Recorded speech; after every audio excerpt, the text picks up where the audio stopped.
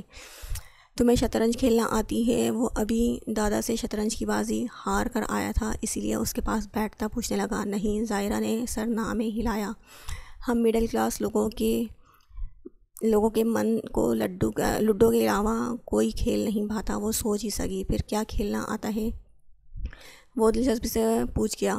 لڈو، جواب اتنی بے دلی سے دیا گیا۔ وہ تو بچوں والا کھیل ہے جو بچے کو آتا ہے، ارشمان نے افسوس سے کہا۔ تم سیکھ لو شطرنج، پھر ہم دونوں شطرنج کھیلا کریں گے، ارشمان نے خوشدلی سے پیشکش کی۔ سوچوں گی، ویسے ایک کھیل ہر عورت کو آتا ہے سیکھے بغیر، ارشمان نے مسکراتے ہوئے کہا۔ تو ظاہرہ نے تعجب سے پوچھا۔ ارے لڑائی کرنا ہر عورت کو بہت اچھے سے آتا ہے، مرد تو عورتوں سے بھی زیادہ لڑاکا ہوتے ہیں۔ یہ الگ بات ہے کہ وہ گلا پھاڑنے کے بجائے نامحسوس طریقے سے تیلی لگا کر آگ بھڑکا دیتے ہیں۔ ظاہرہ کو اس کی بات پسند نہ آئی تھی۔ مرد سمجھدار ہوتے ہیں نا، اسی لیے۔ وہ فخریہ منمنایا۔ بالکل بد دماغ بھی، وہ ہولے سے بڑبڑائی تھی۔ ویسے میں سوچ رہا ہوں ہم دونوں سے انہی پہاڑوں کے بیچ جائیں، تم کیا کہتی ہو؟ توبہ کرے، مجھے مرنے کا کوئی شوق نہیں ہے۔ ظاہرہ کے ذہن میں وہی ہٹے کٹے مرد گھومے تھے۔ میں نے تو سوچ لیا ہے کہ ہم آزاد کشمیر جائیں گے اور اس خوبصورت وادی میں محبت کی نئی روادات رقم کریں گے۔ جب سوچ ہی لیا ہے تم نے تو مجھ سے پوچھنے کی کیا تک بنتی ہے؟ طنزیہ انداز میں پوچھا گیا۔ پاکستانی شوہروں کی سوچ پہ جب تک بیوی کی رضامند ہونے کی مہر نہیں لگتی تب تک سوچ صرف سوچ ہی رہتی ہے، اس لیے پوچھ رہا ہوں۔ اگر آپ کی یہی خواہش ہے تو ضرور چلیں گے۔ تم اگر کہیں اور جانا چاہتی ہو تو بتلا دو، ہم وہاں بھی چلیں گے۔ ارشمان کو لگا وہ کہیں اور جانے کی خواہاں ہے۔ نہیں، مجھے کہیں نہیں جانا، مجھے آفس جوائن کرنا ہے، بہت چھٹیاں ہو چکی ہیں۔ آفس کیوں؟ ارشمان نے آئی برو اچکاتے ہوئے پوچھا۔ اپنے باس کا لون واپس کرنا ہے، اس لیے مجھے جلد از جلد آفس جوائن کرنا ہے، وہ فکر مندی سے کہتی ارشمان کے ہونٹوں پہ مسکان بکھیر گئی۔ لون تو باس واپس لے گا اور وہ بھی سود سمیت لے گا۔ ارشمان نے شوق ہوتے ہوئے اس کے مہندی لگے ہاتھ کو اپنے ہاتھوں میں لیا تھا۔ اس لیے تو کہہ رہی ہوں زیادہ چھٹیاں نہیں کر سکتی، کیونکہ تمہارا رنگیلا باس بہت سڑیل ہے۔ ارشمان نے اس کی بات کاٹتے ہوئے شرارت سے پوچھا۔ ہاں، اور بلیک میلر بھی، وہ دوبدو بولی تو ارشمان نے بھویں سکیڑی۔ اور اپنے شوہر کے بارے میں کیسے خیالات ہیں؟ تیوری چڑھاتے ہوئے پوچھا گیا۔ خیالات کچھ زیادہ اچھے نہیں ہیں، اس لیے جانے دیجیے، وہ مسکراہٹ دباتے ہوئے منائی۔ صحیح ہے بھائی، گھر کی مرغی دال برابر، ارشمان افسوس کرتے ہوئے بیڈ پر دراز ہوتا اسے بھی اپنے پہلو میں گرا گیا۔ ہم کل حرم سے ملنے جائیں گے، ظاہرہ نے اس کے شانے پہ سر ٹکاتے ہوئے کہا۔ سامنے بیٹھے شوہر پہ کبھی دھیان دے دیا کرو، وہ ناراضگی سے بولا۔ میں نے سنا تھا عورت کے شکوے کبھی ختم نہیں ہوتے، مگر یہاں تو معاملہ ہی الٹ ہے۔ جب بیوی اتنی اکڑو ہوگی تو بیچارہ شوہر کو ہی پاپڑ بیلنے پڑیں گے۔ آپ پاپڑ بیلیں اور تب تک میں ذرا نیند پوری کر لوں، ظاہرہ کہتے ہوئے آنکھیں موند گئی تو ارشمان نے گہری سانس بھرتے ہوئے اس کے نقوش کی کھوج میں اپنے نینا وقف کیے تھے۔ صبح اس کی آنکھ کھلی تو تابش کو آفس کے لیے تیار ہوتے پایا۔ تم آفس جا رہے ہو؟ جانے کیوں؟ وہ پوچھنے لگی۔ غالباً آفس کے لیے ہی نکل رہا ہوں، وہ بال برش کرتا ایک نظر آئینے میں رونما ہوتے حرم کے عکس پہ ڈالتے ہوئے بولا۔ میری طبیعت نہیں ٹھیک، تم آج نہ جاؤ، اداسی سے کہا گیا۔ کیا ہوا؟ وہ برش رکھتا تنقیدی نگاہوں سے جائزہ لیتا اس تک آیا۔ پتہ نہیں، بس میرا دل بہت گھبرا رہا ہے، مگر آج بہت اہم میٹنگ ہے، پہلے بھی اتنی چھٹیاں ہو چکی ہیں، بہت سارا کام پینڈنگ ہے، وہ رکنے کے لیے رضامند نہ تھا۔ تمہارے لیے اپنی میٹنگ زیادہ اہم ہے تو ٹھیک ہے، چلے جاؤ، وہ ناراضگی سے کہتی رخ موڑ گئی۔ جلدی واپس آ جاؤں گا، پھر مل کر مووی دیکھیں گے۔ تابش اس کی پیشانی چومتا کمرے سے نکل گیا تو حرم نے بھی بسی سے اس کی پشت کو گھورا، نہ جانے کیوں وہ اسے خود سے دور نہیں کرنا چاہتی تھی۔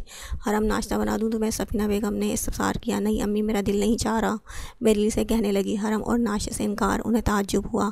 کیا ہوا؟ تمہاری طبیعت تو ٹھیک ہے نا؟ پتہ نہیں امی، دل کیوں گھبرا رہا ہے، ابھی موڈ نہیں ہے، چائے بنا دوں؟ ساتھ میں بسکٹ وغیرہ لے لینا۔ ٹھیک ہے۔ احان اسکول گیا؟ ہاں، تابش جاتے ہوئے ساتھ لے کر گیا ہے، وہ بتاتے ہوئے اس کے لیے چائے بنانے لگی۔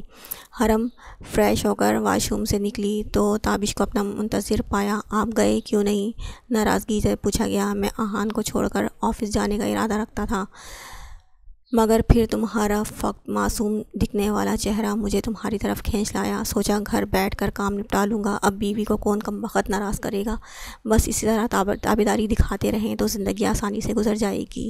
وہ ہلکے پھلکے انداز میں کہتی اس کے پاس آ بیٹھی۔ بس مادام آپ کی نظر کرم چاہیے، یہ بندہ ناچیز ہر حکم بجا لائے گا۔ وہ ذرا سا جھکتے ہوئے سرگوشی نما آواز میں منمنایا تو حرم نے مسکراتی آنکھوں سے اس کے خوبصورت چہرے کو حفظ کیا۔ اب طبیعت ٹھیک ہے؟ سنجیدگی سے پوچھا گیا۔ تم پاس ہو تو سب ٹھیک ہے، مطلب اب میں گھر میں ہی آفس کھول لوں، جیسا تمہیں بہتر لگے، وہ شرارت سے کہتی ہمیشہ کی طرح اس کی ہتھیلی کی سفید پشت کے سیاہ بالوں سے الجھانے لگی۔ سوچ لو پھر تمہارے لیے مشکل ہو جائے گی، وہ مانی خزی سے منمنایا۔ تمہاری ساسو ماں کس مرض کی دوا ہیں؟ آہا، میری ساسو ماں ہسبینڈ وائف کے پرائیویسی خوب سمجھتی ہیں، اس لیے ان کا ڈراوا دینا بیکار ہے۔ تمہارے ہاتھ مجھے بہت اچھے لگتے ہیں، وہ بہور اس کے ہاتھوں کا جائزہ لیتی کھوئے سے انداز میں بنائی۔ اور کیا کیا اچھا لگتا ہے؟ اب میں نے اتنا بھی پھیلنے کا نہیں کہا، مجال ہے، تم کبھی مجھے ذرا بھی خوش فہم ہونے دو، وہ مصنوعی گھوری سے نوازتا کہنے لگا۔ خوش فہم تو میں بھی تھی کہ اس بار تو میں 1000 کراس کر جاؤں گی، مگر خیر۔ اسے اپنے رزلٹ یاد آیا تو بے دلی سے کہنے لگی تم بس جلدی سے ٹھیک ہو جاؤ، پھر ایک اور کوشش کرنا، وہ تم نے سنا نہیں، ٹرائی اگین۔ بس اب مجھے نہیں پڑھنا، کیا فائدہ اتنا سر کھپانے کے بعد بھی وہی گھسے پٹے نمبرز۔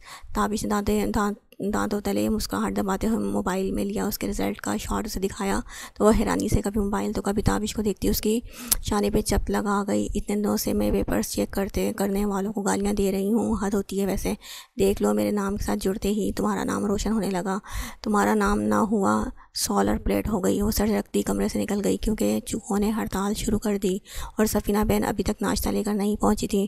آنے والے وقت نے اپنی بقل میں کیا چھپا رکھا ہے کوئی نہیں جانتا، وہ سب بھی کہاں جانتے تھے۔ اٹھا لو نا، کب سے کال آ رہی ہے، حرم نے چڑھتے ہوئے تابش سے کہا، جو لیپ ٹاپ پہ کام کر رہا تھا مگر پاس پڑا موبائل بجتے بجتے پاگل ہو گیا جسے وہ مسلسل نظر انداز کر رہا تھا۔ جب تابش ٹس سے مس نہ ہوا تو وہ ہمت کرتی موبائل اٹھا گئی، مگر مما کے لفظ پہ نظر پڑتے ہی اس کے چہرے کا رنگ بدلا۔ حرم نے گہری سانس بھرتے ہوئے کال اٹینڈ کی، مگر تائی کی گھبرائی آواز میں ملنے والی خبر دونوں کے سر پہ آسمان گرا گئی۔ وہ کھانا لے کر کمرے میں آیا تو فجر کو بیڈ پہ آڑے ترچھے سوتے پایا۔ اتنی جلدی سو گئی؟ سامی نے بڑبڑاتے ہوئے کھانا سائڈ پہ رکھا اور اسے ٹھیک سے لٹانا چاہا، مگر سامی کے پکڑتے ہی وہ خوفزدہ ہوتی اٹھ بیٹھی۔ کیا ہوا، اٹھ کیوں گئی؟ تعجب سے پوچھا گیا۔ نہیں کچھ نہیں، وہ ذہن بیدار کرنے کی کوشش میں سر جھٹکتے ہوئے منائی۔ طبیعت ٹھیک ہے آپ کی؟ لیٹے لیٹے اچانک آنکھ لگ گئی تو بس سوری میں نے جگا دیا، آپ پہلے کھانا کھا لیں پھر آرام کیجیے گا، سامی نے کہتے ہوئے کھانے کی ٹرے اس کے سامنے رکھی اور پلاؤ کو دیکھتے ہوئے فجر کی بھوک جمکی میں کھلا دوں، معصوم سی خواہش تھی۔ اس نے مسکرا کر اجازت دی تو وہ اجازت ملتے ہی چمچ بھرتے ہوئے اس کے منہ میں ڈال گیا۔ ابھی وہ مشکل 2 چمچ کھلائے تھے جب وہ خود سے چمچ بھرنے لگی۔ میں کھلا تو رہا ہوں، سامی نے اچانک کہا۔ تمہیں کھلانا بھی نہیں آتا، میں بتاتی ہوں کیسے کھلاتے ہیں۔ پہلے رائتا ڈال کر اچھے سے مکس کرتے ہیں، پھر چمچ میں اتنے چاول ڈالتے ہیں جتنے منہ کی کیپیسٹی ہو، طنزیہ انداز میں کہتے ہوئے اس کے چمچ بھرنے پر ٹونٹ کرتے ہوئے ہاتھ میں پکڑا چمچ سامی کی طرف بڑھایا تو وہ جو پوری توجہ سے چاول کھلانا سیکھ رہا تھا فرمانبرداری سے منہ کھول گیا۔ بعد میں سلاد بھی کھلاتے ہیں، فجر نے اس کے منہ میں کھیرے کا ٹکڑا رکھتے ہوئے بتایا تو سمجھنے سے انداز میں سر ہلا گیا۔ اب میں ٹرائی کروں؟ سامی کے پوچھنے پہ وہ سر ہاں میں ہلا گئی تو وہ سیکھے ہوئے طریقے سے فجر کے لیے چمچ بھرنے لگا، جسے دیکھتے ہوئے اس کے لبوں پہ مسکراہٹ نمودار ہوئی تھی۔ آپ ہنس کیوں رہی ہیں؟ کیوں ہنسنے پہ پابندی ہے؟ بہو نے مسکراتے ہوئے پوچھا گیا۔ آپ مجھ پہ کیوں ہنس رہی ہیں؟ اس نے اپنا سوال اب کی بار درستگی سے ادا کیا۔ میں تم پہ نہیں بلکہ تمہاری وجہ سے ہنس رہی ہوں، اس کے چمچ والے ہاتھ پہ ہاتھ رکھتے ہوئے اپنی جانب کیا گیا۔ میری وجہ سے کیوں ہنس رہی ہیں؟ تمہاری معصومیت کی وجہ سے ہنس رہی ہوں۔ میری معصومیت کی وجہ سے کیوں ہنس رہی ہیں؟ تم معصوم نہیں ہو، منہ بسورتے ہوئے بولی۔ اگر میں معصوم ہوتا تو آپ نے مجھے ویسے ہی بھیج دینا تھا، یہاں پہ بچوں کی منڈی نہیں لگتی، فوراً سے جواب آیا۔ کم از کم آپ مجھے بچہ نہیں کہہ سکتی کیونکہ یہ بچہ خود بچے کا باپ بننے والا ہے، وہ شرارتی انداز میں کہتا۔ فجر کے چہرے پہ شرم کی لالی بکھیر گیا۔ بس مجھے نہیں کھانا، وہ اپنی طرف بڑھا ہوا ہاتھ پرے کرتے ہوئے خفگی سے منائی۔ اب اتنی بھی کیا شرم کہ بندہ کھانا ہی چھوڑ دے، وہ مصنوعی سنجیدگی کا لبادہ اوڑھتے ہوئے زبردستی اس کا منہ بھر گیا۔ میں کیوں شرمانے لگی، جتنی بھوک تھی اتنا کھا لیا، بس اب یہ تم کھا لو، تب سے مجھے ہی کھلا رہے ہو۔ وہ پانی کا گلاس لبوں سے لگاتی نظریں چھڑاتے ہوئے کہنے لگی، یہ پلیٹ فنش کرنی ہے بس، اب کوئی بہانہ نہیں منہ کھولیں، مگر وہ انسنا کرتی لمبی تان کر لیٹ گئی۔ فجر، سامی پلیز تم کھا لو نا، مجھے نیند آ رہی ہے۔ سامی کو اس کے انداز میں تھکاوٹ محسوس ہوئی تو وہ سر ہلاتا پلیٹ صاف کرنے لگا۔ تابش کہاں ہو تم؟ فیکٹری میں آگ لگی اور تمہارے بابا؟ وہ فکرہ ادھورا چھوڑتی سسکنے لگی۔ کیا ہوا بابا کو؟ تابش نے حرم کے ہاتھ سے موبائل پکڑا تھا۔ تمہارے بابا آفس میں تھے جب آگ لگی اور وہاں سے نکلتے نکلتے چھت کے نیچے آ گئے۔ ہم سب ہاسپٹل میں ہیں۔ کس ہاسپٹل میں ہیں؟ وہ جوتا اڑستا پوچھتے ہوئے باہر کی جانب بھاگا تو حرم دل تھام کر رہ گئی۔ وہ اٹھنا چاہتی تھی، اس کے پیچھے جانا چاہتی تھی، مگر اس کا وجود پتھر کا ہو چکا تھا۔ میں نے سنا تھا کہ یتیم کا مال کھانا پیٹ میں آگ بھرنے کے مترادف ہے، تو کیا یہ وہی آگ ہے جس میں سب جل کر بھسم ہو گیا؟ مگر میں نے تو کبھی ایسا نہیں چاہا تھا۔ آنکھوں سے پھسلتے آنسوؤں کو پوچھنے کا توقف کیے بنا وہ سر اوپر کی جانب اٹھاتی سوچنے لگی تھی۔ فیکٹری کی ایک سائڈ پہ پڑا سلنڈر پھٹا اور دیکھتے ہی دیکھتے آگ کے شعلے آسمان سے باتیں کرنے لگے۔ کوئی جانی نقصان نہیں ہوا تھا، مگر چند ورکرز کی چوٹیں ضرور آئی تھی۔ آگ بجھتے بجھتے فیکٹری تباہ کر گئی۔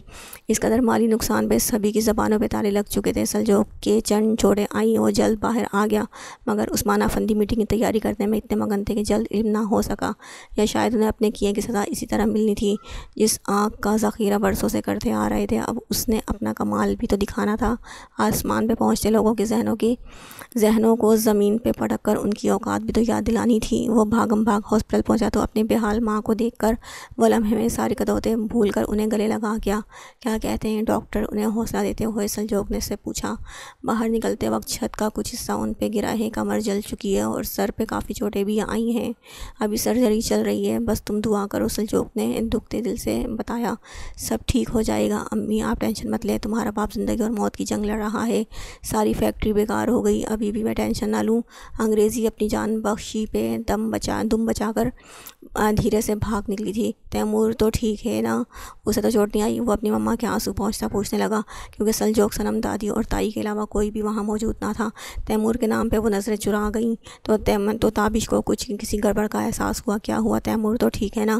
وہ فکر مندی سے پوچھنے لگا۔ وہ تو ٹھیک ہے، مگر زونی کی زندگی ضرور برباد کر چکا ہے۔ سلجوق نفرت سے پھنکارا تو وہ نہ سمجھی سے اسے دیکھتا صاف لفظوں میں بتانے کا کہنے لگا۔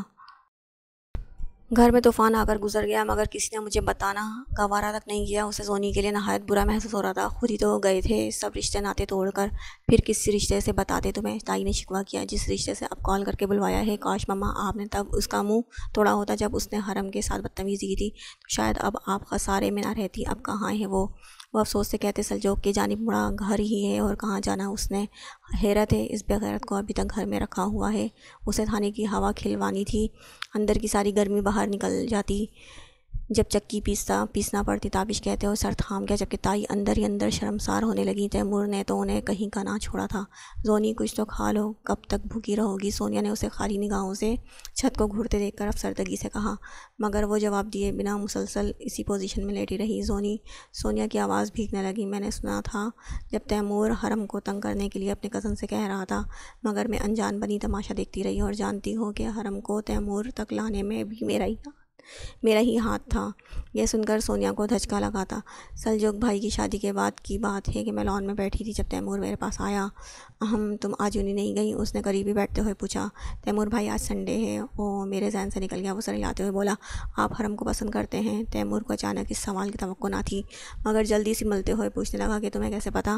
آپ نے حرم کو امپریس کرنے کے لیے ہی تو اپنے کزن سے اسے تنگ کرنے کا کہا تھا، تاکہ اچھائی کا روپ دھار کر اس کے دل میں جگہ بنائی جا سکے، اور اس سے صاف ظاہر ہے کہ آپ حرم سے محبت کرتے ہیں۔ ویسے بھی میں نے آپ کی اور عادل کی باتیں سنی تھی، ہلکی مسکراہٹ کے ساتھ بتاتی وہ تیمور کے لبوں کی مسکراہٹ چھین گئی۔ اسے ہرگز اندازہ نہ تھا کہ زونی اتنی شاطر بھی ہو سکتی ہے۔ پسندیدگی میں اور محبت میں بہت فرق ہوتا ہے ڈیئر زونیا، مجھے حرم پسند ضرور ہے، مگر محبت نہیں۔ لاپرواہی سے کندھے اچکائے گئے۔ کیا مطلب آپ حرم سے شادی نہیں کرنا چاہتے؟ تیمور کا کہاں گونجا تھا، شادی اور وہ بھی حرم سے؟ تمہیں کیا لگتا ہے میں پاگل تمہیں دکھتا ہوں؟ ویسے بھی وہ میرے چھوٹے بھائی کی محبت ہے، چھوٹے بھائی کی محبت کے ساتھ کھیلا جا سکتا ہے، مگر شادی نہیں کی جا سکتی۔ انٹرسٹنگ۔ زونی کا انداز تپا دینے والا تھا۔ تم کیوں اس کی سائڈ لے رہی ہو؟ تمہیں تو خوش ہونا چاہیے کہ حرم نامی پتہ صاف ہو جائے گا تمہاری زندگی سے۔ وہ کیسے؟ زونی نے تعجب سے پوچھا۔ حرم کو پیسوں کی ضرورت ہے آہان کی سرجری کے لیے، اور میں اس کی ضرورت پوری کرنا چاہتا ہوں، لیکن بدلے میں اسے بھی میری ضرورت پوری کرنا ہوگی۔ اگر تم میرا ساتھ دو تو تابش تمہارا ہو سکتا ہے۔ وہ کیسے؟ کیسے؟ ناسمجھی سے پوچھا گیا۔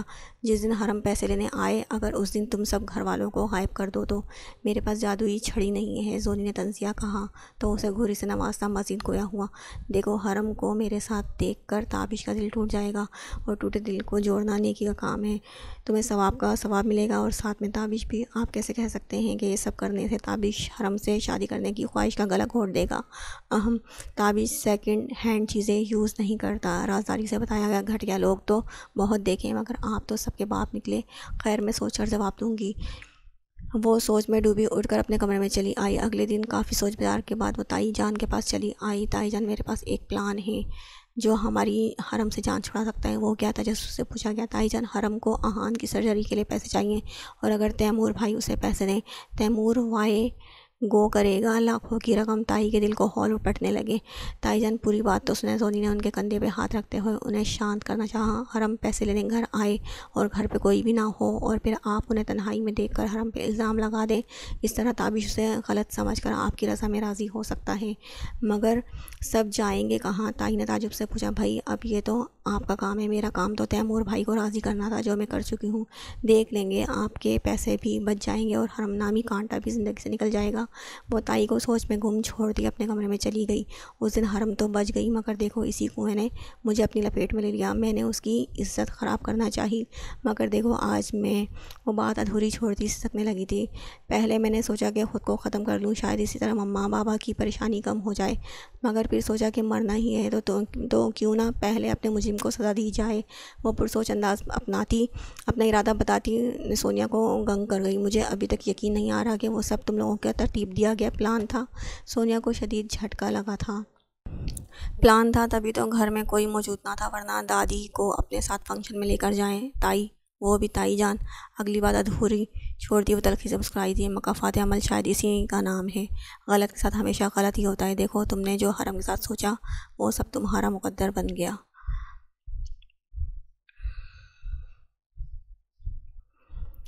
تائی جان کو اپنی فیکٹری پہ بہت گھمنڈ تھا، وہ جل کر راکھ ہو گئی اور ان کا غرور خاک ہو گیا۔ تایا جان نے حرم کو اس کا حصہ دینے سے انکار کر دیا، اور دیکھو وہی حصہ انہیں بستر مرگ تک لے گیا۔ ہمارے بابا نے بھی ان کا بھرپور ساتھ دیا، حرم کی مدد کرنے سے انکار کر دیا، اور دیکھو اب وہ خود کسی کی مدد کے بنا 2 قدم تک نہیں اٹھا سکتے۔ میں نے بھی تو زائرہ کو بد کردار کہا، اسے حارث سے دور رہنے کی دھمکی دی، اور دیکھو میں خود بد کرداری کا الزام لے کر اس کی دستر سے دور ہو چکی ہوں۔ وہ ٹوٹے ہوئے لہجے میں کہتی، تکیے پہ سر گرا گئی۔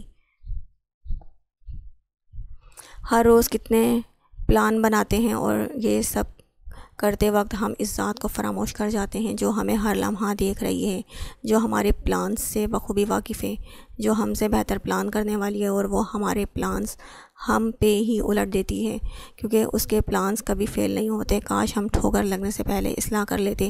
سونیا نے ٹھنڈی آہ بھری۔ کاش ہم کاش تک نہ پہنچتے۔ زونی کی آنکھ کے کنارے سے ایک موتی ٹوٹ کر انمول ہوا تھا، کیونکہ وہ فقط پانی کا قطرہ نہ تھا، وہ ندامت بھرا آنسو تھا، اس لیے بے مول سے انمول کا درجہ پا گیا تھا۔ زائرہ اور ارشمان آج حرم سے ملنے آئے تھے، مگر حرم کی زبانی فیکٹری میں لگنے والی آگ کا سن کر وہ دونوں ہی پریشان ہوئے تھے۔ میرا موبائل ہی آف تھا، شاید اسی لیے یہ خبر مجھے نہیں ملی۔ ابھی تک ارشمان نے افسوس سے کہتے ہوئے موبائل آن کیا، اور جو آف کر کے چارجنگ پہ لگانے کے بعد آن کرنے کا توقف نہ کیا تھا۔ ہمیں ہاسپٹل میں چلنا چاہیے۔ زائرہ کے کہنے پہ حرم نے بھی سر اوپر نیچے کیا، کیونکہ وہ بھی ہاسپٹل جانے کو بے چین تھی۔ امی جان، آپ بھی چلیں گی؟ زائرہ نے چپ چاپ آنسو بہاتی اپنی ماں سے پوچھا۔ ہاں، میں ضرور چلوں گی۔ جانے ہنستے بستے گھر کو کس کی نظر کھا گئی؟ میرا تو سوچ سوچ کے دل بند ہو رہا ہے۔ لوگوں کی نظر نہیں، یتیموں کی آہیں کھا گئیں۔ حرم فقط سوچ ہی پائی، تم کیوں چلی آئیں؟ تمہاری طبیعت تو پہلے ہی ٹھیک نہیں ہے۔ حرم کو دیکھتے ہی تابش نے فکر مندی سے کہا، اور اتنی پریشانی میں بھی اسے اپنی ہی فکر کرتا دیکھ حرم کو اپنی قسمت پہ رشک آیا تھا۔ میں ٹھیک ہوں۔ تایا ابو کیسے ہیں؟ ابھی سرجری چل رہی ہے، دیکھو کیا ہوتا ہے۔ زیادہ زخم آئے ہیں کیا؟ اداسی سے پوچھا گیا۔ بیک کافی زیادہ جل چکی ہے اور سر پہ چوٹیں لگی ہیں، امید تو ہے کہ سرجری کامیاب رہے گی۔ حرم کو وہ ضبط کے کڑے امتحان سے گزرتا معلوم ہوا۔ اللہ عز و جل سب ٹھیک کر دیں گے، حرم نے کہتے ہوئے ایک دلاسے سے بھری تھپکی اس کے شانے پہ دی تو وہ سر ہاں میں ہلاتا. درد بھری سانس ہاسپٹل کی ہوا میں دوا ملی فضا کے سپرد کر گیا. سفینہ بیگم میرے عثمان کے ساتھ کیا ہو گیا؟ دادی نے سفینہ بیگم کے گلے لگتے ہوئے سسکاری بھر کر کہا.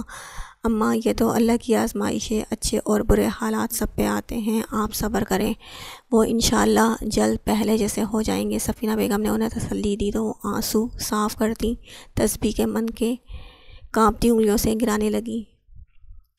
ایک سائڈ پر بیٹھی آنسو بہاتی تائی نے اپنے کندھے پہ وزن محسوس کرتے ہوئے سر اٹھایا تو حرم کو کھڑے دیکھ کر ان کے آنسو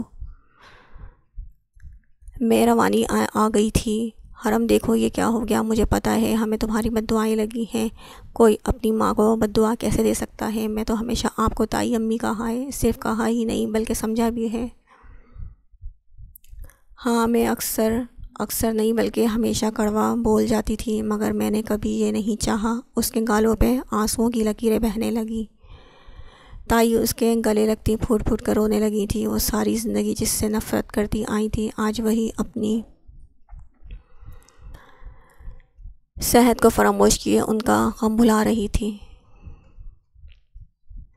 سب ٹھیک ہو جائے گا، آپ پریشان مت ہوئیں اور روئیے نہیں پلیز، اللہ سے دعا کریں گے تایا ابو کی سرجری کامیاب رہے. حرم نے ان کے آنسو پہنچتے ہوئے دلاسا دیا تو وہ سر ہاں میں ہلاتی اپنے رب سے دعائیں کرنے لگی. آپ سب کو بھوک لگی ہوگی، میں گھر سے کھانا بنا لاتی ہوں، زائرہ نے کہتے ہوئے تابش کی تائیدی نظروں سے دکھا. چلی جاؤ، مما نے بھی کچھ نہیں کھایا اور بھابھی کی طبیعت ٹھیک نہیں ہے، ان سے بھوک بھی برداشت نہیں ہوتی. نہیں میں ٹھیک ہوں، تم رہنے دو، صنم نے اسے روکنا چاہا.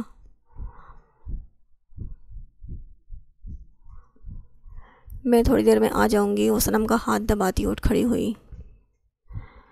آہان کی چھٹی کا وقت ہو گیا ہے، جاتے ہوئے اسے بھی لے جانا اپنے ساتھ، تابش نے ٹائم دیکھتے ہوئے کہا.